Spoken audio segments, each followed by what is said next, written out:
మనం అవసరం నిమిత్తం ఇతర పాఠశాలకు డెప్యుటేషన్పై వెళ్ళినట్లయితే మనం ఆ డెప్యుటేషన్కి వెళ్ళిన పాఠశాలలో అటెండెన్స్ వేసుకోవాలంటే మన లీప్ యాప్లో డెప్యుటేషన్ రిక్వెస్ట్ పెట్టాలి. ఆ డెప్యుటేషన్ రిక్వెస్ట్ పెడితేనే మనం పోయిన కొత్త పాఠశాలలో మనకు అటెండెన్స్ వస్తుంది. లేకపోతే స్కూల్ లొకేషన్లో లేరు అని చూపిస్తుంది. కాబట్టి డెప్యుటేషన్ ఎలా అప్లై చేసుకోవాలో చూద్దాము. లీప్ యాప్లో డెప్యుటేషన్ ఎలా అప్లై చేయాలో చూద్దాము. లీప్ యాప్ ఓపెన్ చేసి డిపార్ట్మెంట్పై క్లిక్ చేసి లాగిన్ కావాలి. లాగిన్ అయిన తర్వాత టీచర్పై క్లిక్ చేయాలి. టీచర్ సర్వీసెస్పై క్లిక్ చేయాలి. ఇక్కడ లీవ్ మేనేజ్మెంట్ ఉంది. లీవ్ మేనేజ్మెంట్పై క్లిక్ చేయాలి.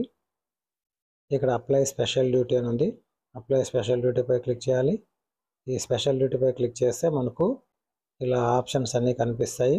Academic monitoring, containment zone, chronic and exempted అని, deputation, election duty, field visit, ఈ విధంగా intermediate exam duty, NCC, request to DDO, meeting, workshop, ward సచివాలయము, science fair, sports, training, work at court, ఈ విధంగా అన్ని options కనిపిస్తాయి.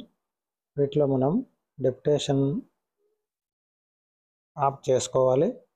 ఈ డెప్యుటేషన్ ఆఫ్ చేసుకున్న తర్వాత ఫ్రమ్ టు డేట్స్ అడుగుతుంది. ఇక్కడ మనం 26/6/2025 ఒక 1 డే అనుకోండి. ఈ విధంగా ఆ డేని సెలెక్ట్ చేసుకున్న తర్వాత ఇక్కడ లీవ్ అని అంటే apply leave for 1 hour, 2 hours, 4 hours, 5 half డేనా, ఫుల్ డేనా, ఏ టైం అయితే ఆప్షన్ తీసుకోవాలి. ఇక్కడ లొకేషన్ కోడ్, మీరు ఎక్కడికైతే డెప్యుటేషన్లో వెళ్తున్నారో ఆ కోడ్ ఇక్కడ ఇవ్వాల్సి ఉంటుంది. అంటే పాఠశాల ఏదైనా వేరే పాఠశాలకు మీరు మన పాఠశాల నుండి వేరే పాఠశాలకు డెప్యుటేషన్ వెళ్ళినప్పుడు ఆ పాఠశాల మనకు అటెండెన్స్ పడదు. కాబట్టి ఎందుకంటే మన స్కూల్ లొకేషన్లో మనం లేము కాబట్టి మనకు అక్కడ అటెండెన్స్ పడదు. అందుకని ఈ డెప్యుటేషన్ అప్లై చేసుకొని ఏ పాఠశాలకు అయితే పోతున్నామో ఆ పాఠశాల యూడేస్ కోడ్ని ఇక్కడ ఎంటర్ చేయాల్సి ఉంది.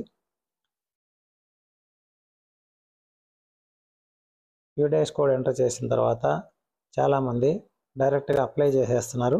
అప్లై చేయకూడదు. యూడేస్ కోడ్ ఎంటర్ చేసిన తర్వాత ఇక్కడ వెరిఫై అనే ఆప్షన్ ఉంది. ఈ వెరిఫైపై క్లిక్ చేయాలి. వెరిఫైపై క్లిక్ చేసిన తర్వాత ఆ యూడేస్ కోడ్కి సంబంధించిన స్కూల్ నేమ్ ఇక్కడ డిస్ప్లే అవుతుంది. అప్పుడు మాత్రమే మనం అప్లై చేయాలి. అప్లై చేస్తే ఏ పాఠశాలకైతే మీరు డెప్యుటేషన్లో పోతారో అక్కడ మనకు అటెండెన్స్ పడుతుంది. కాబట్టి ఈ విధంగా వెరిఫై చేసినాక మాత్రమే అప్లై చేసుకోగలరు.